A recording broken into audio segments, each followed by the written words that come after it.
Hi students, welcome to your new class. ഇന്നത്തെ ക്ലാസ്സിൽ നമ്മൾ ഡിസ്കസ് ചെയ്യാൻ പോകുന്നത് 2023, അതായത് കഴിഞ്ഞ വർഷത്തെ ക്വസ്റ്റ്യൻ പേപ്പറാണ്. അപ്പോൾ ഇതോടുകൂടി നമ്മുടെ 3 ക്വസ്റ്റ്യൻ പേപ്പർ ഇവിടെ കംപ്ലീറ്റ് ആയിട്ടുണ്ട്. അപ്പോൾ അതിൽ ഫസ്റ്റ് ക്വസ്റ്റ്യൻ നോക്കാം. Define an entrepreneur. നമ്മുടെ ഒന്നാമത്തെ ചോദ്യ പേപ്പറിൽ ഒന്നാമത്തെ ക്വസ്റ്റ്യൻ ആയിരുന്നു അത് റിപ്പീറ്റേഷൻ വന്നു. രണ്ടാമത്തത് പോർട്ട്ഫോളിയോ ഓൺട്രപ്രണേഴ്സ്. അപ്പോൾ പോർട്ട്ഫോളിയോ ഓൺട്രപ്രണേഴ്സിൻ്റെ ഈ ഒരു സ്ഥാനത്ത് നമുക്ക് വന്നിട്ടുണ്ടായിരുന്നത് ആദ്യത്തെ ക്വസ്റ്റ്യൻ പേപ്പറിൽ വന്നത് പ്യുവർ ഓൺട്രപ്രണർ ആരാനായിരുന്നു. കഴിഞ്ഞ ക്വസ്റ്റ്യൻ പേപ്പറിൽ ഒന്ന് പ്രൊഫഷണൽ ഓൺട്രപ്രണേഴ്സ് ആയിരുന്നു. ഇവിടെ പോർട്ട്ഫോളിയോ ഓൺട്രപ്രണർ. അപ്പം നമുക്ക് ഒരു കാര്യം മനസ്സിലാക്കാം, different types of entrepreneur important ആണെന്നുള്ളതും ടെക്സ്റ്റിൻ്റെ ഉള്ളിലത്തെ നിങ്ങൾ പഠിക്കുകയും വേണം. പക്ഷേ ഇപ്രാവശ്യം വന്നതും കഴിഞ്ഞ പ്രാവശ്യം വന്നതും ഒക്കെ ടെക്സ്റ്റിൻ്റെ ഉള്ളിലുള്ള ക്വസ്റ്റ്യൻ അല്ല. പോർട്ട്ഫോളിയോ ഓൺട്രപ്രണേഴ്സ് എന്ന് പറഞ്ഞാൽ നമ്മൾ പോർട്ട്ഫോളിയോ കൊണ്ട് ഉദ്ദേശിക്കുന്നത് എന്താ, ഒന്നിലധികം സ്കീമുകൾ എന്നാണ്. അപ്പോൾ ഇവിടുത്തെ ഓൺട്രപ്രണറുടെ പ്രത്യേകത എന്ന് പറഞ്ഞാൽ ഇതൊരു ഹാബിച്വൽ ഓൺട്രപ്രണേഴ്സിൻ്റെ ഭാഗമായിട്ട് വരുന്നതുമാണ്. ഒപ്പം തന്നെ ഇവർ ഒരേ സമയം പല ബിസിനസ്സുകൾ നടത്തിക്കൊണ്ടുപോകുന്ന ആളുകളാണ്. ഇതിനെയാണ് പോർട്ട്ഫോളിയോ എന്ന് പറയുന്നത്. കാരണം ഒരൊറ്റ ബിസിനസ് മാത്രം ഫോക്കസ് ചെയ്യുമ്പോൾ അതിൻ്റെ ലാഭമാണെങ്കിലും നഷ്ടമാണെങ്കിലും ആ ഒരു വ്യക്തിക്ക് മാത്രമാണ്. പക്ഷേ ഒന്നിലധികം ബിസിനസ്സിൽ നമ്മൾ ഇൻവോൾവ് ചെയ്യുമ്പോൾ ചില ബിസിനസ്സിൻ്റേതായ ലോസസ് നമുക്ക് വേറെ ചില ബിസിനസ് കൊണ്ട് അവിടെ കോമ്പൻസേറ്റ് ചെയ്യാൻ പറ്റുന്നു. അതായത് ഒരേ സമയം ഒന്നിലധികം ബിസിനസ്സിൽ ഇടപെടുന്ന ഓൺട്രപ്രണേഴ്സിനെയാണ്, അല്ലെങ്കിൽ നടത്തിക്കൊണ്ടുപോകുന്ന ഓൺട്രപ്രണേഴ്സിനെയാണ് പോർട്ട്ഫോളിയോ ഓൺട്രപ്രണേഴ്സ് എന്ന് പറയുന്നത്. പിന്നെ ചോദിച്ചിരിക്കുന്ന EDPയുടെ 2 ഒബ്ജക്റ്റീവ്സ് ആണ്. ഇത് ഓൾറെഡി നമ്മൾ ഡിസ്കസ് ചെയ്ത പോയിന്റ് തന്നെയാണ്. പിന്നെ നാഷണൽ NSIC അല്ലേ, ലാസ്റ്റ് ക്ലാസ്സിൽ നമ്മൾ ഡിസ്കസ് ചെയ്തിട്ടുണ്ട് എന്താണ് ഇതിൻ്റെ പ്രത്യേകത എന്നൊക്കെ. ഏതെങ്കിലും 2 ഫംഗ്ഷൻ ചോദിച്ചിട്ടുണ്ട്. അപ്പോൾ വീഡിയോ കാണാത്തവർ ഒന്ന് മുന്നത്തെ വീഡിയോസ് ഒന്ന് പോയി നോക്കുക. അതേപോലെ തന്നെ വീഡിയോ സ്കിപ്പ് ചെയ്യാതെ തന്നെ കാണുക കേട്ടോ. കാരണം മെയിൻ പോയിന്റുകളൊക്കെ പറയുന്നത് ഇതിൻ്റെ ഇടയിൽ ഓരോ കാര്യങ്ങൾ വരുമ്പോൾ ഞാൻ അഡീഷണൽ പോയിന്റ്സ് പറയുന്നുണ്ട്. അതുപോലെ തന്നെ വരാൻ ചാൻസ് ഉള്ള ക്വസ്റ്റ്യൻസ് അതുമായി റിലേറ്റ് ചെയ്തിരിക്കുന്ന കാര്യങ്ങളൊക്കെ പറയുന്നുണ്ട്. അപ്പോൾ വീഡിയോ ഒരിക്കലും സ്കിപ്പ് ചെയ്യാതെ തന്നെ കാണാം. പിന്നെ ഇപ്പം തന്നെ ഞാൻ 2 വീഡിയോ ഓൾറെഡി അപ്ലോഡ് ചെയ്തത് കൊണ്ടാണ് വീണ്ടും അതേ ആൻസേഴ്സ് റിപ്പീറ്റ് ചെയ്യാത്തത് കേട്ടോ. അപ്പോൾ കാണാത്ത ആളുകൾ ആ വീഡിയോസ് ഒന്ന് പോയി കാണാം.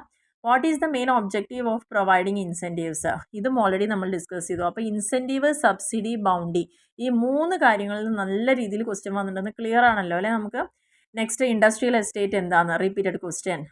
What is bridge capital? Again repeated question തന്നെയാണ് വന്നിരിക്കുന്നത്. കാരണം ഫസ്റ്റ് ക്വസ്റ്റ്യൻ പേപ്പറിൽ ബ്രിഡ്ജ് ചോദിച്ചു, രണ്ടാമത്തേൽ സീഡ് ക്യാപിറ്റൽ ചോദിച്ചു, വീണ്ടും ബ്രിഡ്ജ് ക്യാപിറ്റലിലേക്ക് വന്നു. ഇൻസെൻറ്റീവും സബ്സിഡിയും ബൗണ്ടിയും 3 മാറി മാറി ചോദിച്ചിട്ടുണ്ട്. ഓക്കെ, ഇനി 8ാമത്തെ ക്വസ്റ്റ്യനിൽ ചോദിച്ചാൽ what is capital intensive project എന്നാണ്. അപ്പോൾ ഈ ഒരു പ്രൊജക്റ്റിൻ്റെ പ്രത്യേകത എന്ന് പറയുമ്പോൾ ഇവിടെ നമ്മൾ ചെയ്യാൻ പോണ ബിസിനസ് ഗുഡ്സ് ആയാലും സർവീസ് ആണെങ്കിലും അത് പ്രൊഡ്യൂസ് ചെയ്യണമെങ്കിൽ ഒരു ഹെവി ഇൻവെസ്റ്റ്മെൻറ്റ് ആവശ്യമാണ്. ഇവിടെ ക്യാപിറ്റൽ അല്ലെങ്കിൽ large amount of capital invest ചെയ്താൽ മാത്രമാണ് ഈ ബിസിനസ് പ്രോജക്റ്റ് നമുക്ക് നടത്താൻ സാധ്യമാവുള്ളൂ. അപ്പോൾ അതിൻ്റെ ഭാഗമായിട്ട് നല്ലൊരു പ്രോപ്പർട്ടി വേണ്ടി വരും. അതേപോലെ തന്നെ heavy investment plant and machinery വേണ്ടി വരും. അങ്ങനെ ചിലവ് കൂടുതലുള്ളതും ഹൈ കോസ്റ്റും വരുന്നതായിട്ടുള്ള അല്ലെങ്കിൽ കൂടുതൽ ക്യാപിറ്റൽ ഇൻട്രൊഡ്യൂസ് ചെയ്യേണ്ടതായിട്ടുള്ള പ്രോജക്റ്റുകളെയാണ് ക്യാപിറ്റൽ ഇൻറ്റൻസീവ് പ്രോജക്റ്റ് എന്ന് പറയുന്നത്. ഇത് നമ്മുടെ ടെക്സ്റ്റ് ബുക്കിൽ ഡിഫറെൻറ്റ് ടൈപ്സ് ഓഫ് പ്രോജക്റ്റ് പറയുന്ന സമയത്ത് പ്രോജക്റ്റ് ലാസ്റ്റ് ചാപ്റ്ററിൽ ചിലപ്പം അവിടെ ഡിസ്കസ് ചെയ്യുന്നുണ്ടോ എന്നുള്ളതും നോക്കാം. ഇവിടെ ജസ്റ്റ് പ്രൊജക്റ്റ് എന്താണെന്നുള്ളതും അതേപോലെ തന്നെ ഡിഫറെൻറ്റ് ടൈപ്സ് ഓഫ് പ്രൊജക്റ്റിനെ കുറിച്ചൊന്നും പറഞ്ഞിട്ടില്ല. ജസ്റ്റ് ഇതിൻ്റെ പർപ്പസ്, ഇമ്പോർട്ടൻസും പ്രൊജക്റ്റ് റിപ്പോർട്ടിൻ്റെ കണ്ടൻസ് അതൊക്കെ നമുക്ക് എസ്സേയിൽ ചോദിച്ചു. കഴിഞ്ഞ പ്രാവശ്യം ചോദിച്ചു ഒരു പ്രാവശ്യത്തിൽ കണ്ടൻസ് ചോദിച്ചു. രണ്ടാമത് നല്ലൊരു പ്രൊജക്റ്റിന് വേണ്ട റിക്വയർമെൻറ്റ്സ് ചോദിച്ചു.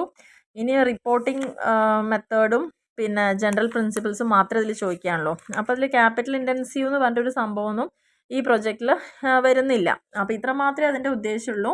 കൂടുതൽ ഹെവി ഇൻവെസ്റ്റ്മെൻറ്റ് ആവശ്യമുള്ള പ്രൊജക്റ്റുകൾ എന്നുള്ളതാണ്. പിന്നെ പ്രൊജക്റ്റ് പ്രൊഫൈൽ എന്താണെന്നാണ് ചോദിച്ചത്. പ്രൊജക്റ്റ് പ്രൊഫൈൽ എന്നുകൊണ്ട് ഉദ്ദേശിക്കുന്നത് പ്രൊജക്റ്റിൽ വേണ്ടതായിട്ടുള്ള പ്രധാനപ്പെട്ട ഇൻഫോർമേഷൻസ്.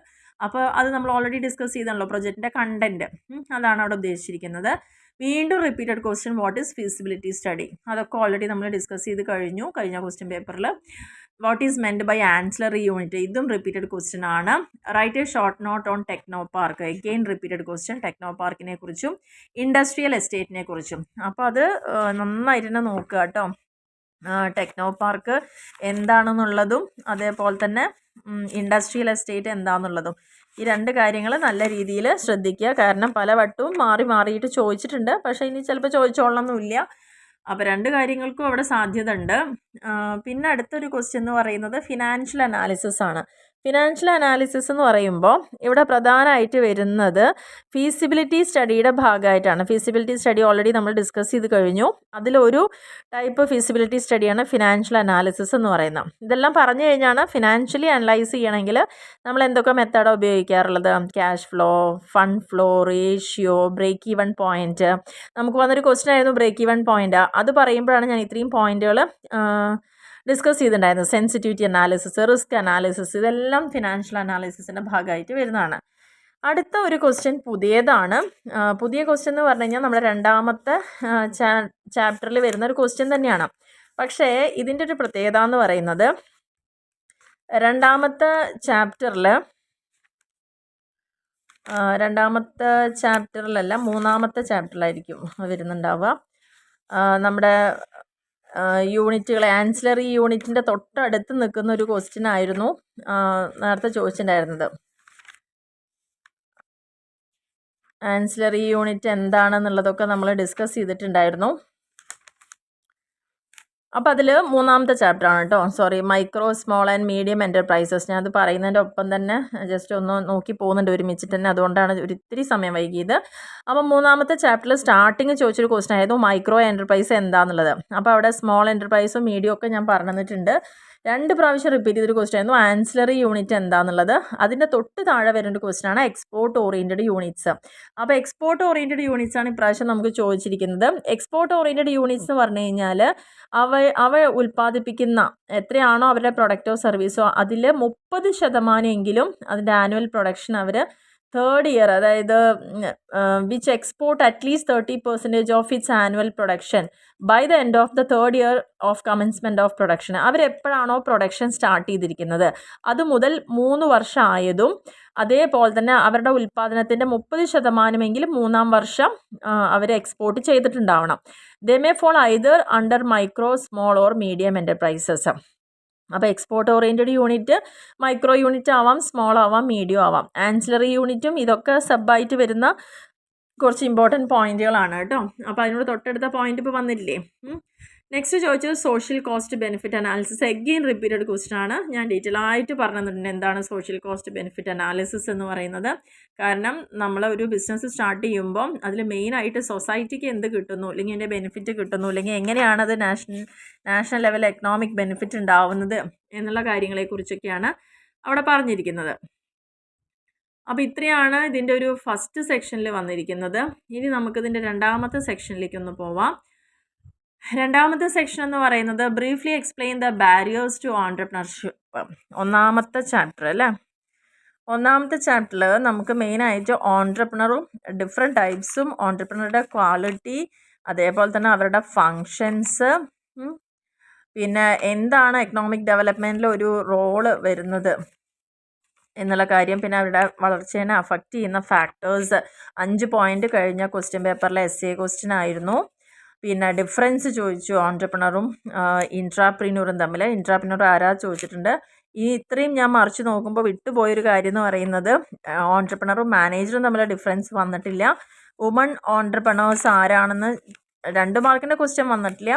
അവർ ഫേസ് ചെയ്യുന്ന പ്രോബ്ലംസ് അല്ലെങ്കിൽ അവർക്ക് കൊടുക്കാൻ പറ്റുന്ന അസിസ്റ്റൻസ് എന്തൊക്കെയാണെന്നൊക്കെ ഇവിടെ ചോദിച്ചിട്ടുണ്ട്.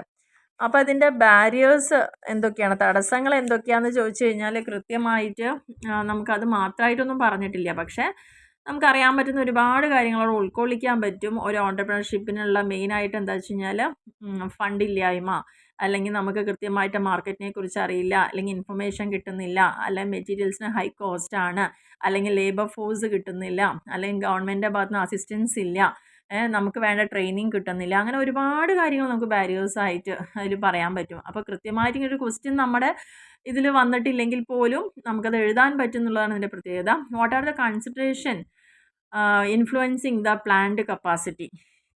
പ്ലാന്റ് കപ്പാസിറ്റി എന്ന് പറയുമ്പോൾ നമ്മൾ 4ാമത്തെ ചാപ്റ്ററിലാണ് സെറ്റിംഗ് അപ്പ് ഓഫ് ഇൻഡസ്ട്രിയൽ യൂണിറ്റുകൾ. ആദ്യ ഐഡിയാസ് കിട്ടുന്നതും സ്റ്റെപ്സും ഡിമാൻഡ് അനാലിസിസും, പിന്നെ നമ്മളവിടെ ഫീസിബിലിറ്റി സ്റ്റഡീനെ കുറിച്ചൊക്കെ പറഞ്ഞു. പിന്നെ നമ്മൾ നോക്കിയൊരു കാര്യമാണ് പ്ലാന്റിൻ്റെ കപ്പാസിറ്റി, പ്ലാന്റ് ലൊക്കേഷനും പ്ലാന്റ് കപ്പാസിറ്റിയും ഒക്കെ ഇതിൻ്റെ ഭാഗമായിട്ട് വരുന്ന ഒരു പോയിൻ്റാണ്. പ്ലാന്റ് കപ്പാസിറ്റി എന്ന് പറഞ്ഞു കഴിഞ്ഞാൽ volume or number of units that can be manufactured during A given period. നമുക്ക് തന്നൊരു പീരീഡിൽ എത്ര യൂണിറ്റ് അല്ലെങ്കിൽ എത്ര നമ്പർ നമുക്ക് മാനുഫാക്ചർ ചെയ്യാൻ പറ്റുന്നുണ്ട്, അത് തന്നെയാണ് പ്ലാന്റിൻ്റെ കപ്പാസിറ്റി എന്ന് പറയുന്നത്.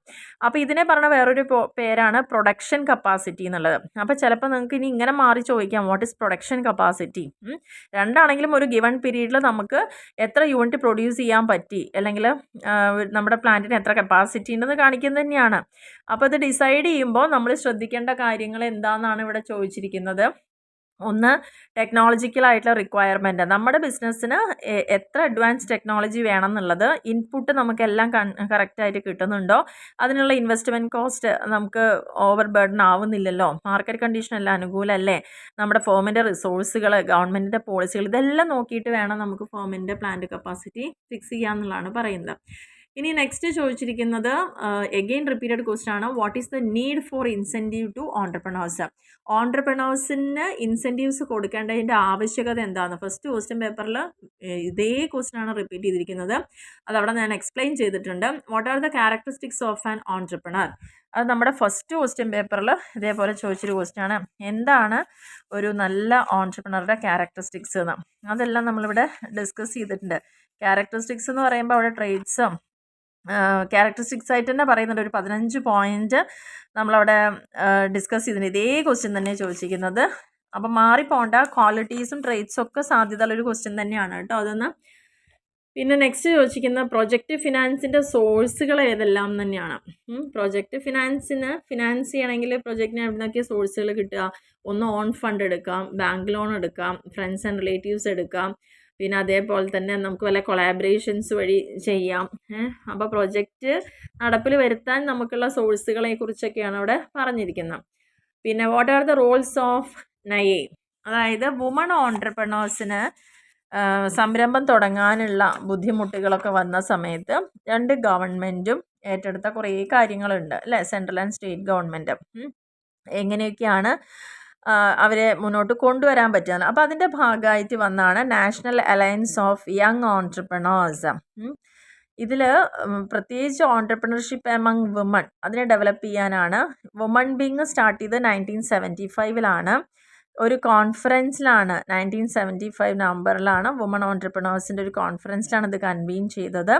ഇതിൽ വുമൺ വിങ് എന്ന് പറയുന്നത് woman entrepreneurs getting better access to capital, നല്ല രീതിയിൽ ക്യാപിറ്റലും ഇൻഫ്രാസ്ട്രക്ചറും മാർക്കറ്റും ഒക്കെ കിട്ടാൻ വേണ്ടിയിട്ട്, ഇൻവെസ്റ്റ്മെൻറ്റ് ഓപ്പർച്യൂണിറ്റീസിനെ ഐഡൻറ്റിഫൈ ചെയ്യാൻ വേണ്ടിയിട്ട്, ഇവരുടെ കാര്യങ്ങൾക്ക് വേണ്ടി സെമിനാർ, വർക്ക്ഷോപ്പ്, ട്രെയിനിങ് പ്രോഗ്രാം ഒക്കെ നടത്തി കൊടുക്കാൻ വേണ്ടിയിട്ട്, ഡെവലപ്പിംഗ് മാനേജറൽ ആൻഡ് പ്രൊഡക്റ്റീവായിട്ടുള്ള ക്യാപ്പബിലിറ്റീസ് കൂട്ടാൻ വേണ്ടിയിട്ട്, attending the problems by taking up individual cases with appropriate authorities, ഓരോ ആളുകളുടെയും വുമൺ ഓൺട്രപ്രണേഴ്സിൻ്റെ പ്രശ്നങ്ങളെ ഇൻഡിവിജ്വലി തന്നെ കേൾക്കാനും മനസ്സിലാക്കാനും ഉള്ള അതോറിറ്റീസ്, അതിനുള്ള കാര്യങ്ങൾ. പിന്നെ ഡെലിഗേഷൻസും പാർട്ടിസിപ്പേഷൻ ട്രേഡ് ഫെയേഴ്സിലും എക്സിബിഷനും സ്പെഷ്യൽ കോൺഫറൻസിലൊക്കെ സ്പോൺസർ ചെയ്യുക, അതൊക്കെയാണ് ഈ ഒരു ഓർഗനൈസേഷൻ്റെ പ്രധാനപ്പെട്ട കാര്യങ്ങൾ എന്ന് പറയുന്നത്. ഇനി നെക്സ്റ്റ് ചോദിച്ചിരിക്കുന്നത്, അപ്പോൾ ഇത് പുതിയൊരു സംഭവമാണ്. പുതിയൊരു സംഭവം എന്ന് പറഞ്ഞാൽ വുമൺ ഓൺട്രപ്രണർഷിപ്പുമായി ബന്ധപ്പെട്ട് കുറേ ഓർഗനൈസേഷൻ പറഞ്ഞിട്ട് ഇപ്രാവശ്യം ചോദിച്ചിട്ടുണ്ട്. ഓക്കെ, അല്ലെങ്കിൽ അധികവും ഇൻസ്റ്റിറ്റ്യൂഷൻസ്, ഫിനാൻഷ്യൽ ഇൻസ്റ്റിറ്റ്യൂഷനെ കുറിച്ചാണ് ഒരു ക്വസ്റ്റ്യൻ ഇവിടെ എന്തായാലും എക്സ്പെക്ട് ചെയ്യേണ്ടത്. ഇപ്രാവശ്യം അതില്ല, പകരം ഇതാണ് ചോദിച്ചിരിക്കുന്നത്. ഇനി പ്രൊജക്റ്റ് റിപ്പോർട്ടിൻ്റെ ഇമ്പോർട്ടൻസ് ആണ്. പ്രൊജക്റ്റ് റിപ്പോർട്ടിൻ്റെ ഇമ്പോർട്ടൻസ് എന്ന് പറഞ്ഞു കഴിഞ്ഞാൽ നമുക്കൊരു പ്രൊജക്റ്റ് റിപ്പോർട്ട് എന്താണെന്ന് ആദ്യം എഴുതുക. അത് നോക്കിക്കഴിഞ്ഞാൽ നമുക്ക് അറിയാൻ പറ്റുന്ന ഒരുപാട് കാര്യങ്ങളുണ്ട് അല്ലേ. ആ പ്രൊജക്റ്റിൻ്റെ ആ ഒരു പർപ്പസ് എന്ന് പറയുന്ന, അല്ലെങ്കിൽ ഇമ്പോർട്ടൻസ് എന്ന് പറയുന്ന കാര്യം തന്നെ ഒരു 12 പോയിൻറ്റോളം അവിടെ പറയുന്നുണ്ട്. കാരണം ആ ഒരൊറ്റ പ്രൊജക്റ്റ് നോക്കിക്കഴിഞ്ഞാൽ നമുക്ക് അറിയാൻ പറ്റും, ഒരു ജനറൽ ഐഡിയ കിട്ടും, എത്ര റിസോഴ്സ് വേണം, എങ്ങനെ അതൊക്കെ പ്രൊക്യൂർ ചെയ്യണം, അതേപോലെ തന്നെ ആ ഒരു ഫീസിബിലിറ്റി സ്റ്റഡി, എങ്ങനെ പ്രോഫിറ്റ് അച്ചീവ് ചെയ്യാൻ പറ്റുന്നുള്ളത്, എങ്ങനെയാണ് DIC അപ്രോച്ച് ചെയ്യേണ്ടതെന്നുള്ളത്, എങ്ങനെ ലാൻഡും കാര്യങ്ങളൊക്കെ പ്രൊക്യൂർ ചെയ്യണം എന്നുള്ള കാര്യം, സ്കെയേഴ്സ് മെറ്റീരിയൽസിന് സപ്ലൈ സെക്യൂർ എങ്ങനെയാണെന്നുള്ളത് നോക്കാം, എങ്ങനെയാണ് approaching bank getting working capital ലോണിന് വേണ്ടി അപ്രോച്ച് ചെയ്യേണ്ടത്, ടേം ലോൺസിന് വേണ്ടി അപ്രോച്ച് ചെയ്യേണ്ട കാര്യങ്ങൾ, അതുപോലെ തന്നെ ടെക്നോ എക്കണോമിക് വയബിലിറ്റി എങ്ങനെയാണ് ആ പ്രൊജക്റ്റിൻ്റെ, ഒരു റോഡ് മാപ്പായിട്ടാണ് നമുക്ക് ആ ഒരു പ്രൊജക്റ്റ് റിപ്പോർട്ട് അറിയാൻ പറ്റുക. ആൻഡ് റിയലൈസ് ചെയ്യാൻ പറ്റും ഓൺട്രപ്രണേഴ്സിന് അവർ ഈ ഒരു പ്രൊജക്റ്റ് ഇംപ്ലിമെൻറ്റ് ചെയ്യുമ്പം എന്തൊക്കെ ആവശ്യങ്ങളുണ്ട് എന്നുള്ളത്. അതേപോലെ തന്നെ ഇവരുടെ സ്ട്രെങ്ത്തും വീക്ക്നെസ്സും ഓപ്പർച്യൂണിറ്റീസും ത്രെഡ്സും എല്ലാം ഒരു വെഞ്ചർ സ്റ്റാർട്ട് ചെയ്യുമ്പോൾ എന്തായിരിക്കും എന്നുള്ളത് ഈ പ്രൊജക്ട് റിപ്പോർട്ടിലൂടെ നമുക്ക് അറിയാൻ സാധിക്കാം. ഇതൊക്കെ യൂസ് ചെയ്തുകൊണ്ട് നമുക്ക് കൃത്യമായൊരു ഡെസിഷൻ എടുക്കാൻ നമ്മളെ ഹെൽപ്പ് ചെയ്യുക. ബ്രേക്ക് ഈവൺ എങ്ങനെ അച്ചീവ് ചെയ്യാൻ പറ്റും, എങ്ങനെ നമ്മുടെ റീപേയ്മെൻറ്റ് ഷെഡ്യൂൾ വരണം എന്നുള്ള കാര്യങ്ങളെക്കുറിച്ച് ക്ലിയർ ആയിട്ടൊരു ഐഡിയ നല്ലൊരു പ്രൊജക്ട് റിപ്പോർട്ട് ഉണ്ടെങ്കിൽ നമുക്ക് കിട്ടുന്നുള്ളതാണ്. അപ്പോൾ ഇത് തന്നെയാണ് ഇതിൻ്റെ ബെനിഫിറ്റും ഇമ്പോർട്ടൻസും ഒക്കെ ചോദിച്ചു കഴിഞ്ഞാൽ പറയാൻ പറ്റുന്നത്. ഇനി നെക്സ്റ്റ് ചോദിച്ചൊരു ക്വസ്റ്റ്യൻ ആണ് credit guarantee fund trust scheme എന്ന് പറയുന്ന. ഇതിൽ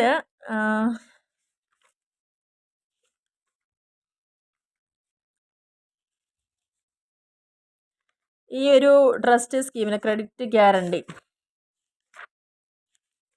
ഇത് നമ്മുടെ 3ാമത്തെ ചാപ്റ്ററിലാണ് ഈ സംഭവം വരുന്നത്. ബ്രിഡ്ജ് ക്യാപിറ്റലും സീഡ് ക്യാപിറ്റലും മാർജിൻ മണി സ്കീമൊക്കെ വരുന്നതിൻ്റെ ഒപ്പം തന്നെ നമ്മൾ സിക്ക് യൂണിറ്റ് ഒക്കെ പറഞ്ഞിട്ടുണ്ടായിരുന്നില്ലേ, അതിൻ്റെ ഒപ്പം തന്നെയാണ് industrial estate credit guarantee fund trust scheme എന്ന് പറഞ്ഞിട്ട് വരുന്നുണ്ട്. അപ്പോൾ എന്താണെന്ന് ചോദിച്ചു കഴിഞ്ഞാൽ ഇതിൻ്റെ CGTMSE എന്നാണ്. ഇതൊരു ട്രസ്റ്റാണ്. ഇത് ലോഞ്ച് ചെയ്തിരിക്കുന്നത് മിനിസ്ട്രി ഓഫ് MSME ആണ്.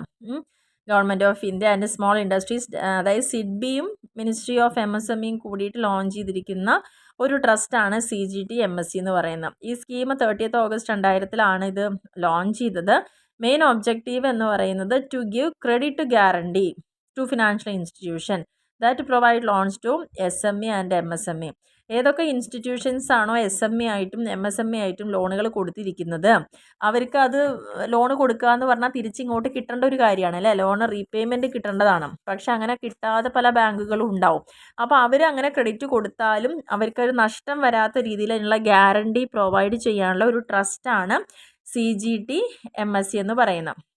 അതിൻ്റെ മെയിൻ എയിം എന്ന് പറയുന്നത് ഓൺടർപ്രണേഴ്സിനെ എൻകറേജ് ചെയ്യുക. കൊളാട്രൽ ഫ്രീ ലോൺസ്, നമുക്ക് ഒരു കൊളാട്രൽ എന്ന് പറഞ്ഞാൽ എന്താ, നമ്മൾ എന്തെങ്കിലും ഈട് നൽകിയിട്ടാണല്ലോ സാധാരണ ഇങ്ങോട്ട് ലോൺ എടുക്കുക. അതായത് ഇപ്പോൾ ഗോൾഡോ നമ്മുടെ ആധാരോ അല്ലെങ്കിൽ വണ്ടിയുടെ RC ബുക്ക് അങ്ങനെ എന്തെങ്കിലും സംഭവം നമ്മൾ ബാങ്കിന് കൊടുക്കുമ്പോൾ അത് വെച്ചിട്ടാണ് നമുക്ക് ലോൺ കിട്ടുക. പക്ഷേ ഇവിടെ കൊളാട്രലായിട്ട് ഒരു സെക്യൂരിറ്റിയും കൊടുക്കാതെ ഫ്രീ ലോൺസ് നമുക്ക് ഒരു ബിസിനസ് സ്റ്റാർട്ട് ചെയ്യാൻ വേണ്ടി കൊടുക്കാൻ വേണ്ടിയിട്ട് എൻ്റർപ്രണേഴ്സിനെ അല്ലെങ്കിൽ ഓൺടർപ്രണേഴ്സിനെ ഹെൽപ്പ് ചെയ്യുക, അല്ലെങ്കിൽ അതാണ് ഇതിൻ്റെ എയിം എന്ന് പറയുന്നത്.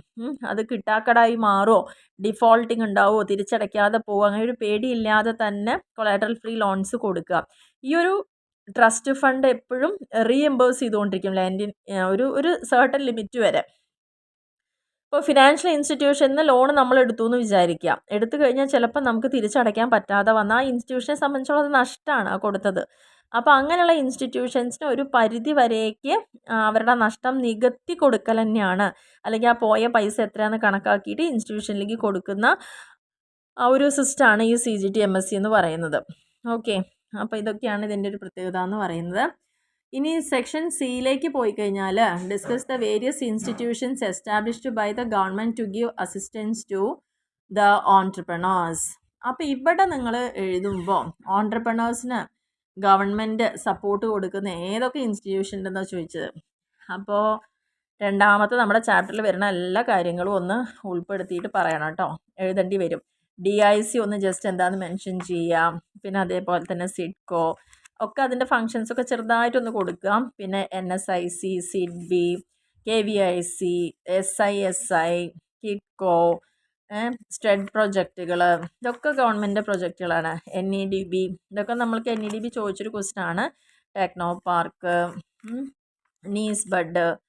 അപ്പോൾ ഇത്രയും സ്ഥാപനങ്ങളാണ് ഗവൺമെൻറ് ഭാഗത്തുനിന്ന് ലോണുകൾ പ്രൊവൈഡ് ചെയ്യാൻ റെഡി ആയിട്ടുള്ളത്. What is A project report give proforma? വീണ്ടും ആ ക്വസ്റ്റ്യൻ റിപ്പീറ്റ് ചെയ്തു, വേറൊരു മോഡലിൽ ചോദിച്ചു എന്ന് മാത്രം.